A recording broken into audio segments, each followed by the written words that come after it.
Hey, what's going on, guys? It's Jack. If you're still considering which healer you'd like to main for the War Within, this video is going to be covering everything related to Mistweaver Monk. So whether you have had some experience with it in the past or never played it before, this one's for you. Mistweaver is, of course, a very unique healer in that they're weaving the mists to be able to heal your allies with a lot of healing over time effects. Most notable one, Renewing Mist, that you can apply, spread to allies. When it overheals, it goes and finds another injured ally, and then it makes it so that your single target heal, Vivify, is actually cleaving on everybody that has Renewing Mist. So maintaining this ability is at the forefront of their priority.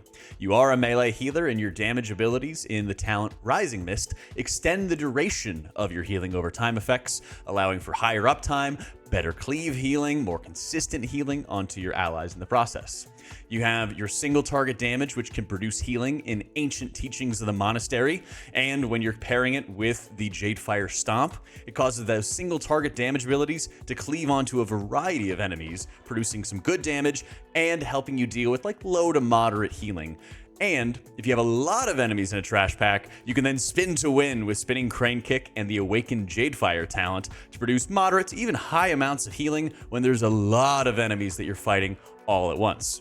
From there, you have multiple very short cooldowns to be able to shield your allies, blast tons of healing, and even further provide more strong healing over time effects. One of my favorite cooldowns is Shayloon's Gift, and it's a stacking resource, so it doesn't have a cooldown in and of itself, but you want to wait for it to reach 8 to 10 stacks so that you can then consume that resource and produce a massive burst of healing onto your party. It's a very strong resource, and about every 30 seconds or so, you can just blast tons of healing onto your teammates. The Celestial Chi-Ji is commonly played in dungeons. It applies some small shields to your allies, and then causes your damage abilities to trigger extra instances of your Mastery, Gust of Mist. And those damage abilities are also allowing you to cast Enveloping Mist, your massive, really big tank healer hot, onto your allies for cheaper and to be casting faster and triggering an additional healing over time effect, Enveloping Breath. Revival is great for light to mid amounts of healing and is also cleansing magic and poison effects, making it very helpful for a lot of the dungeons in the War Within, which feature quite a large amount of poisons. Your Life Cocoon, while not as insane as we saw out of Dragonflight, is still a potent cooldown and certainly miles better than it was back in Battle for Azeroth if you played it back then. It is a good, solid shield that you're able to apply often to your tank, especially in this world where you have to heal your tanks more. It applies both Renewing Mist and Enveloping Mist to your target, allowing you to not only shield them and keep their health steady, but also steadily increase it through the additional healing over time effects that you're applying. When it comes to defensives, Mistweaver is one of the best, and it starts with Diffuse Magic, which reduces a crazy amount of magic damage. Fort Brew now has a slightly lower cooldown than it did back in Dragonflight, which makes it a nicer ability to have. It's, of course, some damage reduction and health increase. You're able to get pretty regular absorbs from both your Celestial, which I just talked about, or some of the hero talents, which we'll talk about in just a sec. But you could also use one of your flexible healing cooldowns in Thunder Focus Tea, which empowers either your healing over time effects, some of your damage abilities. You can even use it with Expel Harm, which is a great self-heal, and then make another absorb onto yourself. Mistweaver's self-healing is absolutely incredible with the healing elixirs that are causing automatic healing onto yourself whenever you drop low. And in Dragonflight, the Expel Harm really came into its own as a powerful self-heal, and that continues in the War Within with an incredibly low cooldown and an incredible amount of self-healing that also contributes a little bit of damage onto the side. When it comes to utility, Mistweaver has it in spades, featuring a Poison and Disease Dispel, the poison of which is going to be extremely important for the War Within dungeons. It does not have a Curse Dispel, unfortunately, but the poisons are going to be very handy in at least 5 of the dungeons out of the 8. The AoE stun in terms of leg sweep is fantastic. It's also very good for the wide range that you can talent into, which is good for the new wave of affixes, which is like the orbs falling from the sky.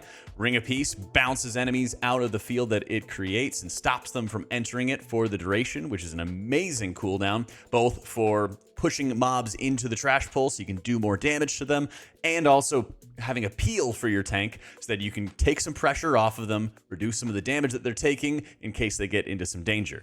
Paralysis usually is used to immobilize an enemy, kind of keep it away, but now in the War Within, you can talent into a Soothe effect, which will remove enrages on enemies. There's at least 4 dungeons that have some pretty relevant enrage effects that you can take advantage of for it, giving Mistweaver some fantastic utility to bring to the group.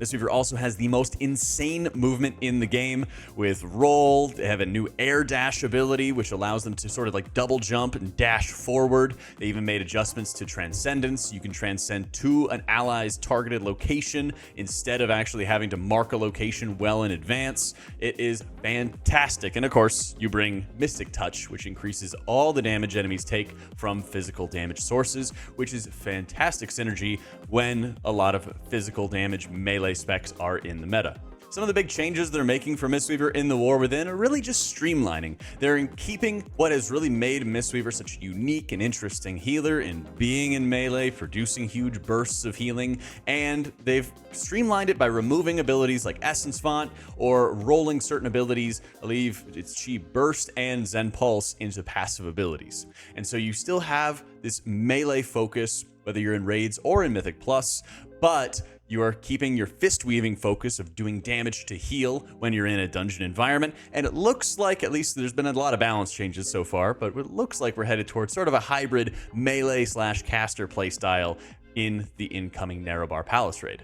When it comes to hero talents, Mistweaver has some epic ones with Conduit of the Celestials, allowing you to sort of grab the power of the Celestials and bring them to your aid, which gives you cooldown reduction for your major abilities. Things like Renewing Mist, for example, get a lot of cooldown reduction. You get procs of Enveloping Mist that allow you to cast the ability faster. And again, this is your big tank hot, and so you can be dumping those into the tank even easier than before, and also be producing shields on the entire party in the process. You get a very reliable 1.5-minute cooldown in the Conduit of the Celestials ability, which is channeling a lot of healing and damage, and you can activate it one more time to be able to proc shields on all your allies. It doesn't reinvent your gameplay by any means when you select this hero talent, and it kind of just adds some more proc effects and speeds up your gameplay by giving you some cooldown reduction on the side. The other hero talent, Master of Harmony, is largely a passive effect. It gives you an additional charge on your Thunder Focus T, which you could be spending on, say, like Renewing Mist in like a raid environment or Rising Sun Kick in an M+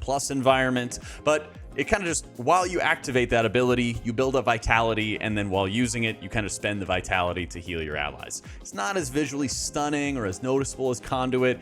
The gameplay feels okay, but not nearly as exciting. For the incoming Season 4 Mythic Plus, I think Mistweaver has a very good Dispel profile for these incoming dungeons, but like I mentioned earlier, not having the Curse Dispels is a little rough for the incoming season.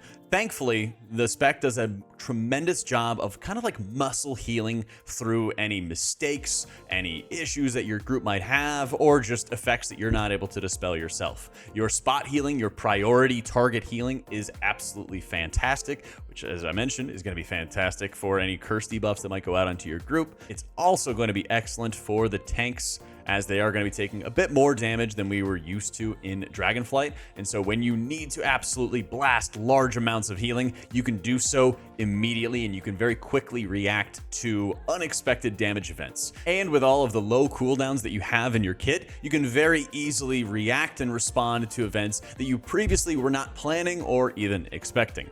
You have a very low cooldown on your kick with 15 seconds. As I mentioned in the utility section, you bring in stuns, Ring of Peace, Soothes to your group, allowing you to not only respond and heal up damage that has happened, but also to have a lot of agency in stopping the damage before it happens. While tuning's still going on in beta at the moment, it is important to note that Mistweaver absolutely dominated the Amir Jasil raid with their ridiculous healing output, and they synergize very well with a lot of encounters where there was a lot of ad healing.